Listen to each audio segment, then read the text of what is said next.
Pero muy buenos días. ¿Qué tal? Buenos días. Bienvenida a la Radio Pública. Muchísimas gracias. Bien Irene, hallada. Irene Montero es secretaria política de Podemos, si no me equivoco, y vicepresidenta del Grupo de la Izquierda en el Parlamento Europeo. ¿Cómo se ve la política española desde allí, desde Estrasburgo? ¿Ha cambiado su visión de España, de su papel en Europa desde que está allí? Yo creo que, por suerte, algunas cosas se ven mucho más claras, al menos en una legislatura como esta, en la que la realidad internacional y las decisiones que están tomando las élites europeas y los gobiernos europeos están siendo determinantes para entender el mundo y para entender lo que va a pasar en las próximas décadas. Aquí, por ejemplo, parece que PSOE y PP están completamente enfrentados en decisiones importantes y, sin embargo, en Europa, Partido Socialista y Partido Popular votan juntos la mayoría de las cosas que son fundamentales para entender lo que va a pasar en el mundo, lo que está pasando y lo que va a pasar al corto y al medio plazo. Por ejemplo, con el rearme, ¿no? La estrategia de rearme la han votado juntos Partido Socialista y Partido Popular. La propia Comisión Europea de Ursula von der Leyen la han votado juntos. En Europa, Partido Socialista y Partido Popular han votado juntos que por primera vez en la historia de la Unión Europea la extrema derecha de Meloni y de Orbán entre dentro. Teresa Rivera es vicepresidenta de la Comisión Europea gracias a los votos de esa extrema derecha de Orbán y de Meloni. Así que, desgraciadamente, se ve bien que las élites europeas y, desgraciadamente, el gobierno de España, aunque trate de dar muchos titulares en sentido contrario, están metiendo a los pueblos de Europa en un callejón sin salida, de rearme, de escalada bélica, de complicidad con el genocidio y con los genocidas y de duros recortes sociales, como ya hemos visto que han anunciado en Francia y Alemania, y que, bueno, pues no creo que nadie se crea que si Francia y Alemania anuncian recortes para pagar las armas, España no lo vaya a hacer, ¿no? Señora Montero, ¿está usted haciendo campaña como candidata de Podemos en las próximas elecciones? Hombre, desde luego yo sí creo que la gente no tiene que resignarse a elegir entre lo malo y lo peor, a elegir entre el rearme del PP o el rearme del PSOE, o la complicidad con el genocidio del PP o la complicidad con el genocidio del PSOE, o los recortes del PP o del PSOE. Creo que España tiene alternativa, creo que Europa necesita tener una alternativa. Puede que no, ¿eh? Hay muchos países de Europa que ahora mismo no tienen izquierda o tienen una izquierda muy débil, pero lo que creo que han demostrado estos últimos años en España es que a España y a la gente en España le va mejor cuando la izquierda está fuerte, porque que la izquierda y las feministas estemos fuertes es la condición necesaria para poder avanzar en derechos, para poder tener más leyes feministas, para poder tener más derechos sociales, para poder tener más derechos laborales, y eso es lo que demostramos con el gobierno de coalición, que costó 4 elecciones generales conseguir. No se negaba solo la derecha, se negaba también el Partido Socialista, pero cuando la izquierda y el feminismo están fuertes, a España le va mejor porque pasan cosas que el PP y el PSOE no quieren que pasen, pero que son buenas para España. Así que sí, yo creo que ante la dureza de lo que estamos viendo, la desesperanza es lo que necesitan las élites, que la gente crea que no hay alternativa y que eso es lo único que puede pasar. Nada, pues oye, hay que aceptar, resignarse, el rearme, la escalada bélica, que seamos aliados y nos ponga Trump la bota en el cuello y ser aliados de las mayores amenazas contra la seguridad en el mundo, que son Estados Unidos e Israel. No, yo creo que es posible construir una Europa de paz, de feminismo, de derechos, y aunque parezca imposible, pues bueno, es que fíjate, cuando se consiguió la jornada laboral de 8 horas, se consiguió porque había gente que lo intentó cuando todo el mundo creía que eso era imposible y que no se iba a ganar esa victoria la patronal. Pues así tenemos que pelear con esa esperanza. Pero fíjese, y le voy a plantear algo que estaba sobre la mesa en esta tertulia antes de que entrara usted, antes de las 9, y que me parece que sigue siendo un debate muy pertinente, igual que el cambio de equilibrios internacionales en estos momentos. Una encuesta que aparecía ayer en el diario El País. La gente joven, como hay un porcentaje importante, no lo tengo aquí, por tanto no recuerdo, que inclina su voto hacia Vox. Y la gente joven que votó también a Trump. Es decir, ahí hay unos movimientos que se están produciendo de crecimiento también de la extrema derecha en Europa. ¿Cuál es la razón? ¿No consideran ustedes que la izquierda puede tener algo de responsabilidad en eso? Yo creo que la izquierda tiene la tarea de estar fuerte y de ganar al fascismo, como lo hemos hecho otras veces en la historia. Pero también creo que lo raro es que la extrema derecha no tenga más poder del que tiene cuando, primero, está protegida por los grandes poderes del Estado. En España es así.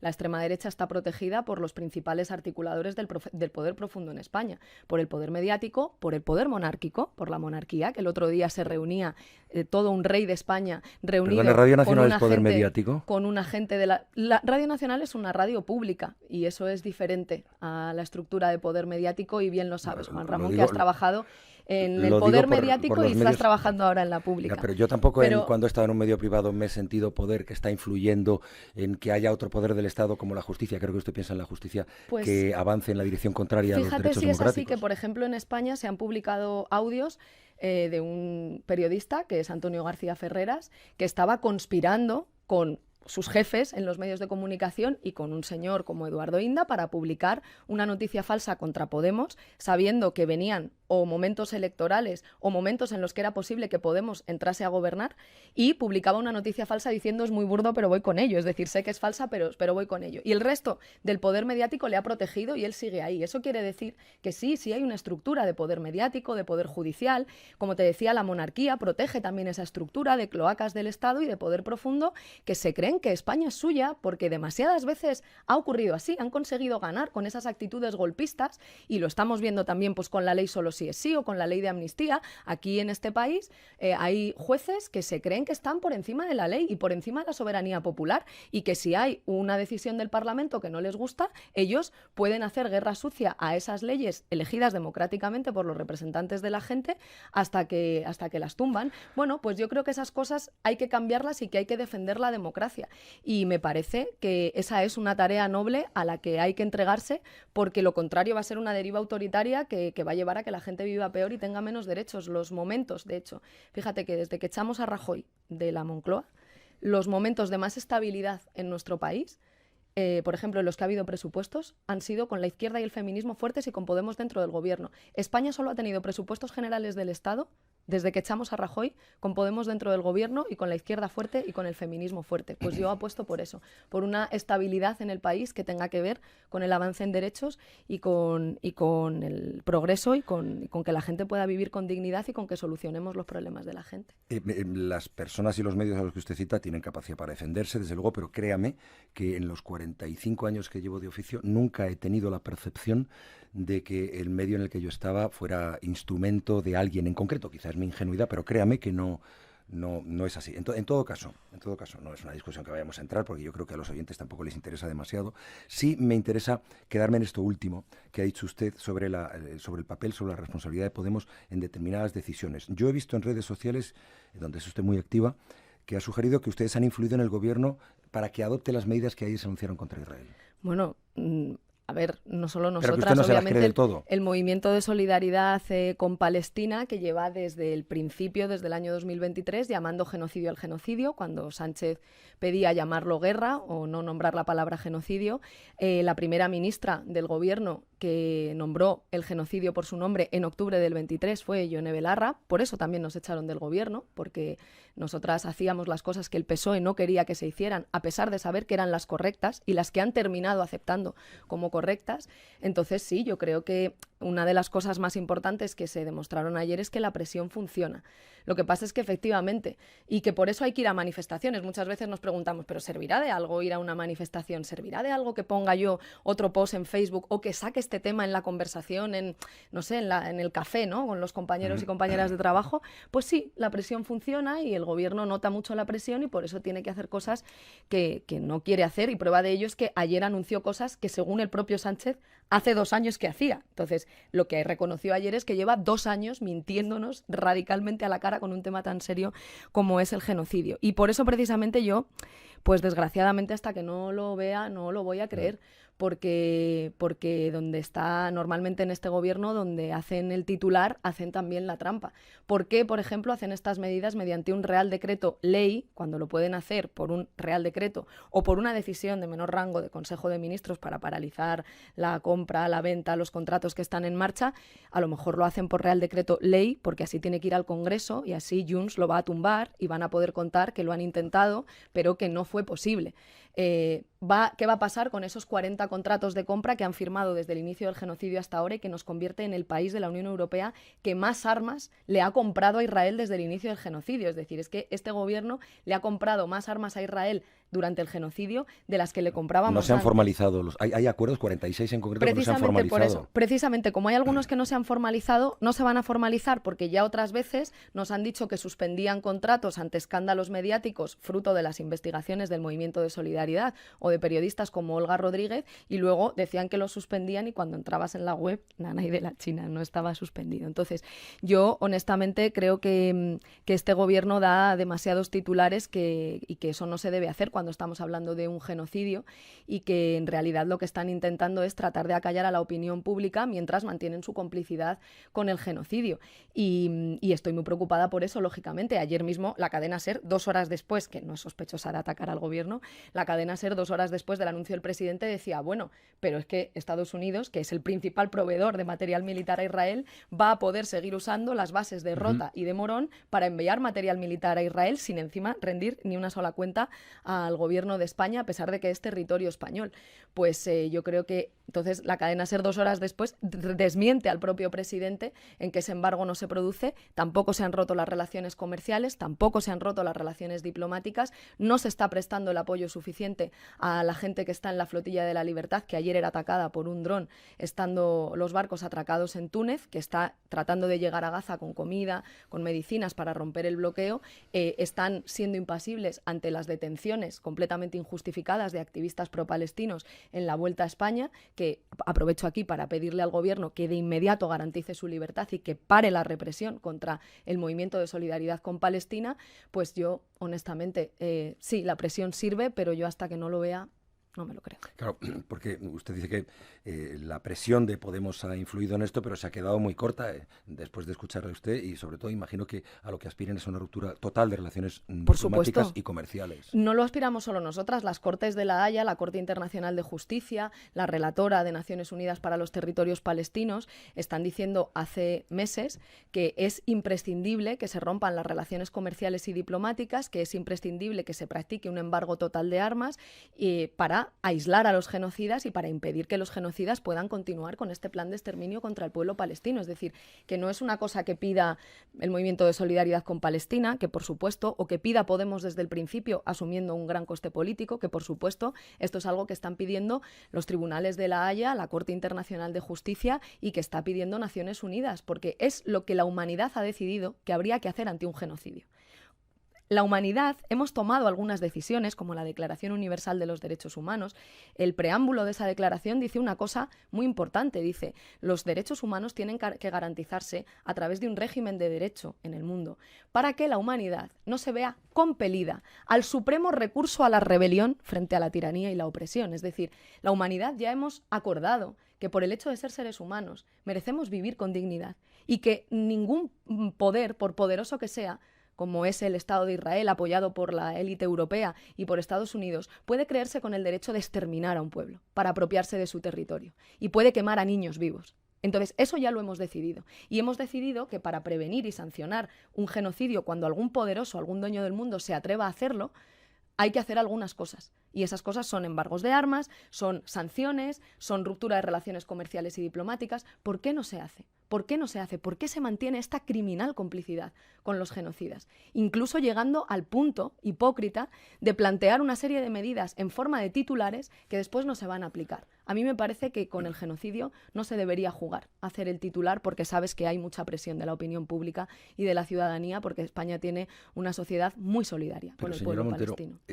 Con esa dialéctica, mientras se plantea esa dialéctica, hay mucha población que no percibe hasta el punto, sobre todo la gente joven, que se inclina a la extrema derecha. Que Podemos, que ahora hablaré de eso si tenemos tiempo, en su día fue un partido esperanza ante el bipartidismo que criticaba.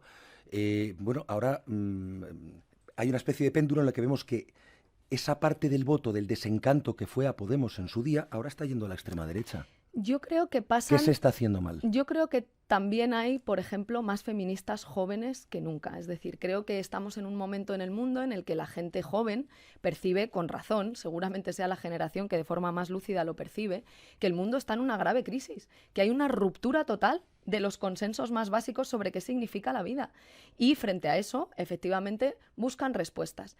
Cuando miras en realidad cuántas personas jóvenes feministas hay, te das cuenta de que cada vez hay más feministas. Pero claro, ¿Qué pasa en este país? Que en este país, cuando el feminismo está fuerte y se consiguen incluso hacer avances feministas, no solo la derecha dice, uy, qué mal el feminismo. El presidente del gobierno del Partido Socialista sale y dice, hay que parar esto de las feministas que están yendo demasiado lejos, están incomodando mucho a mis amigos de 40 y 50 años. Claro, el problema en nuestro país es que durante todos estos años en los que la izquierda y las feministas hemos tenido más poder que en los últimos 100 años, que desde la Segunda República, y eso ha sido bueno para España, la progresía en nuestro país desgraciadamente ha dedicado más esfuerzos a atacar a su izquierda y a atacar a las feministas que a frenar a la extrema derecha. Entonces, si a la gente de izquierdas y a la gente feminista, durante los años en los que se supone que un gobierno las está representando, su propio gobierno, el Partido Socialista, la progresía mediática, política, les dice que todo lo que hace una persona de izquierdas está mal, que todo lo que hace una persona para avanzar en derechos está mal, el ruido está muy mal, las manifestaciones, todo mal, el feminismo molesta a mis amigos de 40 y 50 años, hice un poco más lento. ¿Cómo nos vamos a sorprender de que crezca la extrema derecha? Que mientras tanto tiene un carril mediático, un carril político en los que permanecen en la más absoluta impunidad, que son capaces nazis, escuadrones fascistas, de organizar terrorismo racista de extrema derecha y que lo máximo que se hace es una pequeña detención que no sabemos ni en qué queda, en lugar de llevarles ante la Audiencia Nacional por terrorismo. Pues mientras la extrema derecha tiene impunidad y legitimidad desde los poderes mediáticos, si hasta la propia progresía y no solo la derecha atacan a la izquierda y al feminismo, el milagro es que siga habiendo gente que mantenga la esperanza de que otro mundo es posible, más justo, más feminista, más ecologista. Y eso es lo que tenemos que levantar. Volver a sentir orgullo de ser lo que somos. Sí, yo defiendo los servicios públicos. Sí, yo defiendo el feminismo. Y no hemos ido demasiado lejos. Mientras haya un solo atentado machista, mientras haya un solo asesinato machista más, no hemos ido demasiado lejos. Mientras no siga habiendo 8 semanas de permiso remunerado, ahora que está mucha gente, muchas familias, ¿no?, en la adaptación, si sus hijos e hijas están empezando el cole o en los primeros días de cole. ¿Cómo es posible que la gente tenga en España un derecho reconocido por Europa de 8 semanas de permiso remunerado hasta que tu hijo o tu hija cumplen 8 años para cuidarles en días como estos?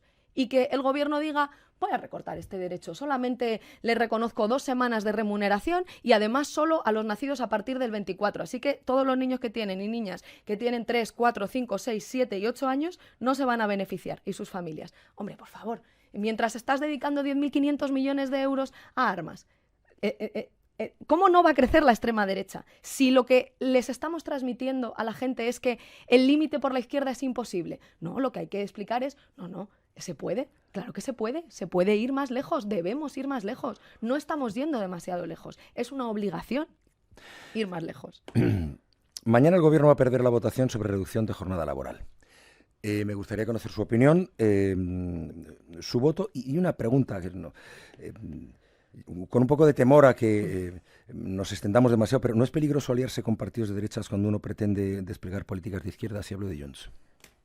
Yo es que creo que el gobierno no está a lo que hay que estar, porque el gobierno, cuando ha querido sacar una votación, la ha sacado y ha encontrado los votos. El gobierno, cuando quiere, saca los votos. Para quitar el impuesto a las energéticas, encontró los votos. Para hacer las políticas que ha querido hacer, que normalmente han sido retrocesos en derechos, ha encontrado los votos. Y cuando no tenía los votos, ¿sabes lo que ha hecho? Hacerlo sin votos, como dice el presidente. Yo, sin apoyo parlamentario, sin presupuestos, sin lo que sea, voy a seguir gobernando. El rearme lo ha hecho sin votos. Ni siquiera le ha preguntado al Parlamento. No me parece bien. Lo que estoy diciendo es que cuando el gobierno quiere que pase algo, eso pasa. Cuando el gobierno no quiere resolver el problema de la vivienda, te dice, es que no hay dinero. Pero cuando hay que gastarse, porque lo ordenan Trump y von der Leyen, 10.500 millones de euros en armas, entonces lo encuentra María Jesús el dinero allí debajo de una piedra en el ministerio. María Jesús, la ministra de Hacienda. María Jesús Montero, ministra de Hacienda y vicepresidenta del gobierno. Encuentra con el presidente Sánchez el dinero inmediatamente, 10.500 millones. Para el permiso remunerado de 8 semanas, que dicen que son 1.800, no hay dinero, solo podemos remunerar 2. Para las armas que ordena Donald Trump, 10.500 millones, sí los encuentro. Para quitarle, como te decía antes, los el impuesto a las eléctricas y blindar sus privilegios, ahí encontraron los votos. Entonces, yo lo que creo es que este gobierno no está a lo que hay que estar y que es un gobierno que está a golpe de titular, tratando de sobrevivir agónicamente, porque está muy acorralado por la propia corrupción y el machismo del Partido Socialista y por su propia inacción, por lo que decepciona a la gente, porque le dijeron, mira, vamos a echar a Podemos, vamos a echar a las feministas del gobierno, pero todo va a seguir igual, vamos a seguir avanzando en derechos. Y cuando la gente ve que eso es mentira, que desgraciadamente un problema grave que hemos tenido en estos años es que el PSOE ha estado más pendiente de acabar con la izquierda que de seguir avanzando en derechos, pues entonces ahora tratan de ir a golpe de titular, pero pues efectivamente decepcionan porque no están a lo que hay que estar. Y ya la reforma laboral la sacaron por un voto erróneo del Partido Popular, pues no iban a tener esa suerte dos veces, ¿no? Y eso es un problema para España porque efectivamente es necesario que se reduzca la jornada laboral y que tengamos, sin reducción de salario, y que tengamos más tiempo para vivir. ¿Qué va a votar Podemos? Pues nosotras vamos a ver cuál es el resultado final de lo que se supone que están negociando, si es que están negociando. Nosotras siempre que hay un avance, es decir, si lo que se plantea es una reducción de la jornada laboral sin disminución de salario, vamos a estar ahí, evidentemente, pero queremos ver cuál es el resultado final de la negociación, porque es que otras veces se han puesto a negociar con la derecha y al final les han terminado dando la mano, el brazo, el hombro y entonces si al final de lo que se trata esto no es de reducir la jornada, sino de darle beneficios fiscales o dinero público a través de los impuestos que paga la gente trabajando y esforzándose mucho a las grandes empresas, pues tendremos que ver cuál es el resultado final, pero por supuesto una reducción de la jornada es una medida imprescindible que siempre va a contar con el apoyo de Podemos. Usted ha dicho que la legislatura está políticamente muerta. De sus palabras ahora mismo me da la sensación de que sigue pensándolo, claro. Sí, sí. ¿Por qué? Claro que lo pienso.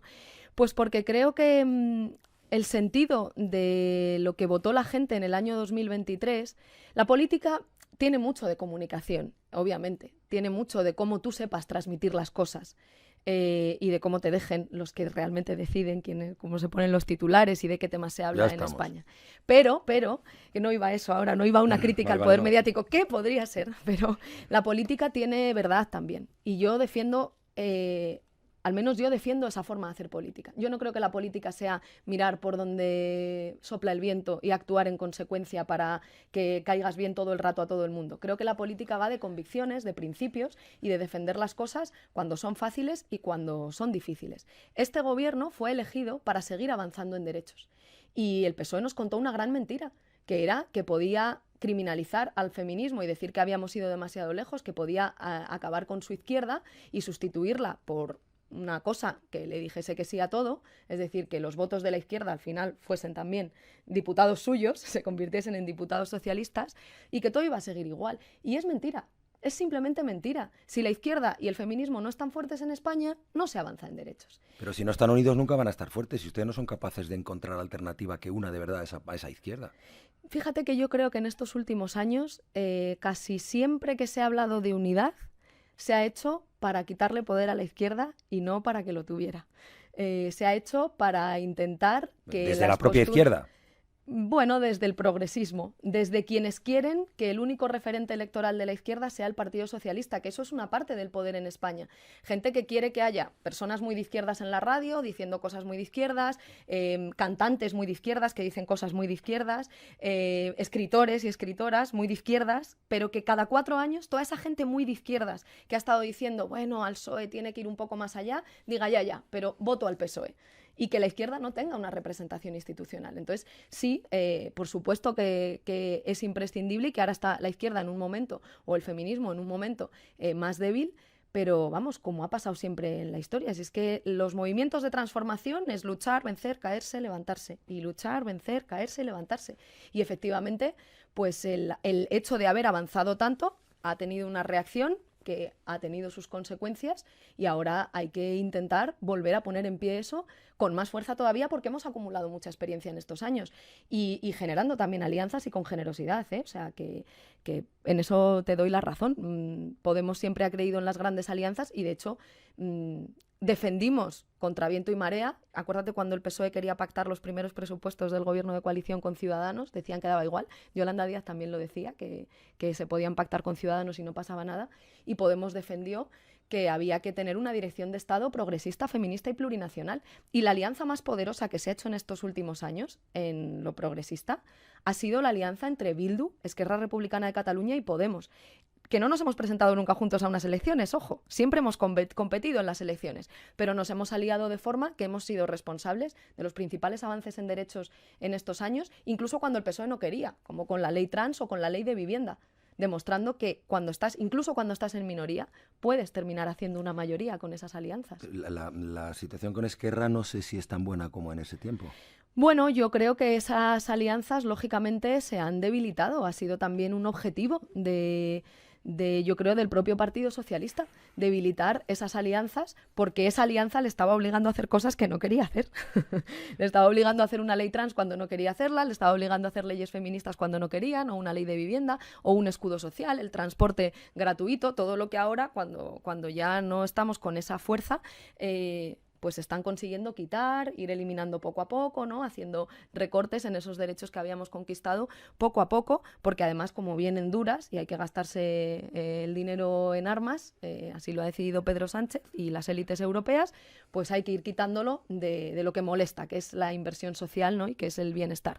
Entonces, pues sí, claro, esa alianza ha perdido poder. Precisamente por eso nosotras pues estamos aquí, porque nosotras creemos que merece la pena intentar tener esa fuerza por parte de la izquierda y del feminismo. Creemos que es bueno para nuestro país y vamos a intentarlo, aunque sabemos que no está fácil. Pero esa voz crítica, en los términos en que usted plantea, ha ido perdiendo fuerza. Yo estoy recordando estas palabras que seguro que le suenan. Algunos piensan que la política es cosa de los políticos, unos señores encorbatados que ganan mucho dinero y encarnan los privilegios. Si la gente normal no hace política, al final te la hacen otros y eso es peligrosísimo. 17 de enero de 2014, Pablo Iglesias. ¿Es así? ¿Cuándo se convirtieron ustedes en señores encorbatados? Bueno, de momento no nos hemos puesto la corbata, Metafóricamente, pero sí, yo creo que efectivamente en estos años hemos aprendido que necesitamos también esa experiencia institucional. De hecho, mucha gente no confiaba en que fuese posible estar en las instituciones para transformar. Y hemos sido duramente castigadas por ello. Pero, efectivamente, yo pienso ahora, igual que antes, o más si cabe, que si tú no tienes esa fuerza social, si esa fuerza social no se mueve, es imposible transformar las cosas. Y eso es lo que está demostrándose con Palestina, que cuando hay una opinión pública y una sociedad que está movilizada y que quiere que pasen cosas, aunque el gobierno no quiere que pasen, incluso aunque no vayan a pasar, tiene que hacer aparentar que van a pasar, fruto de esa presión social. Es decir, que efectivamente las grandes cosas en la historia se consiguen porque la gente se organiza y se moviliza. Y si además tienes representantes en las instituciones que pueden formar parte y poner las instituciones al servicio de esos cambios, las cosas irán más rápido. Eso es lo que hemos demostrado en estos años y por eso creemos que merece la pena que esa situación vuelva a ser la realidad. Pero han perdido y la apoyos estabilidad en España. Sí, Montero. por supuesto que sí. Por supuesto y no es que por sí. por la derecha mediática o por estas cosas. Bueno, yo, fíjate... Porque la ciudadanía les ha dado la espalda en gran parte. Yo creo que ha habido cosas que no hemos hecho bien. En las primeras elecciones municipales a las que pudimos presentarnos no lo hicimos, despreciando lo que significa el poder municipal, porque en ese momento, digamos, toda la fuerza estaba volcada en las elecciones generales y en la posibilidad de entrar en el Parlamento con una enorme fuerza, como no se había visto en décadas. Y efectivamente, y luego el hecho de esta forma de crecer tan rápido nos ha llevado muchas veces a que las estructuras o la forma en la que hemos canalizado ese crecimiento y ese poder nos han llevado a dificultades. Pero si el presidente del gobierno, cuando le roza un poquitito así el poder profundo del Estado, se va 5 días a reflexionar a casa y cuando vuelve no hace nada, hace un total de 0 cosas, lo raro, el milagro, es que nosotras estemos vivas. Quiero decirte, por expresarlo de otra manera... Ustedes han gobernado con él. Por expresarlo de otra manera, cualquier otra fuerza política que haya cometido los mismos errores que ha cometido Podemos, si no hubiese sufrido esa agresión y esa guerra sucia por parte del Poder Judicial y del Poder Mediático, tendría muchos más resultados electorales, mucho mejor resultado electoral. Es decir, perfecto, hay errores, pero cualquier fuerza política, con los mismos errores, pero sin esa guerra sucia durante todos estos años, tendría un resultado electoral mucho mejor. Y prueba de ello es que existen esos audios, existen esas pruebas de que en este país hay periodistas, hay jueces en prisión, ¿eh? Hay un juez, el señor Soria, en prisión por fabricar pruebas falsas contra una jueza independiente que se presentó por Podemos, que es Vicky Rosell, que le ganó al Partido Popular, y fabricaron pruebas falsas para intentar destrozarle la vida, por no decir otra palabra más fuerte. Es decir, cualquier fuerza política con los mismos errores que nosotros, pero sin esa guerra sucia judicial, seguiría gozando de muchos más apoyos electorales. Y tiempo al tiempo, porque hace 2 años nos daban por muertas. Hace 2 años nos daba por muertas el Partido Socialista, no solo la derecha y los malos. Pero de todo esto se han dado ustedes cuenta cuando han salido del gobierno, cuando estaban en el gobierno, ¿no veían todo eso? No, pero si precisamente nos echaron del gobierno, porque no solamente lo veíamos, sino que actuábamos en consecuencia. ¿Cómo nos echaron del gobierno? Es decir, yo quiero que la gente recuerde, que a lo mejor ya queda muy atrás, ¿qué pasaba cuando Podemos estaba en el gobierno? Constantemente nos decían, estáis haciendo ruido, están planteando propuestas que no se puede. Recuerdo, por ejemplo, cuando Yone Belarra propuso por primera vez el tope al gas, que luego se convirtió en la solución ibérica. La primera vez, podéis revisar la hemeroteca, la primera vez que Yone Belarra planteó el tope al gas, la ministra Rivera, que era entonces vicepresidenta, nos llamó hipócritas y dijo que Europa no lo iba a permitir. Y luego, cuando leyó el papel su equipo, se pusieron a negociarlo en Bruselas y se convirtió en la solución ibérica. Y si no hubiese sido porque Podemos hacer la propuesta, primero se lleva los golpes, luego ya la razón. Pero primero los golpes. Te pongo otro ejemplo. En Cataluña, Podemos defendió la necesidad de no judicializar el conflicto y de darle una solución política, y del diálogo, y de la necesidad de que no se fuesen encarcelados los militantes independentistas, cuando costó muchos votos, Cuando costó muchos votos. Y hoy a toda la progresía le parece espectacular. La amnistía, le parece todo bien. Y se ha demostrado que era una buena solución. Pero cuando había que defenderla, el Partido Socialista y la progresía estaban diciendo que la amnistía era inconstitucional y que lo que había que aplicar era el 155 y que Puigdemont volviese esposado. Eso decía el presidente del gobierno. Entonces, claro que al final, ¿qué han demostrado estos años también? Que defender las cosas justas a veces tiene un coste muy grande. Pero si primero te llevas los golpes y luego la razón, jolín, aprendamos un poco para que la siguiente, cuando se planteen las cosas necesarias y justas, no vengan los golpes hasta tal punto que pierdas tantos votos, que pierdas poder para transformar. Vamos a ir directamente pues sí, a lo mejor es necesario, aunque sea difícil plantearlo, nosotras dispuestísimas a seguir asumiendo el coste político si no, pero vamos a intentar saltarnos esa fase, saltarnos la fase de decir, no, Podemos no tiene razón, Podemos está haciendo una propuesta imposible, ¿cómo va a ser posible un embargo de armas? Para luego terminar diciendo, bueno, esto es evidentemente lo único que se podía hacer, lo más justo y lo más necesario. No pretendo molestarla, pero usted ha utilizado terminología progresía, que es de extrema derecha. Se refieren a la izquierda muchas veces como la progresía, los progres y tal, ya sabe.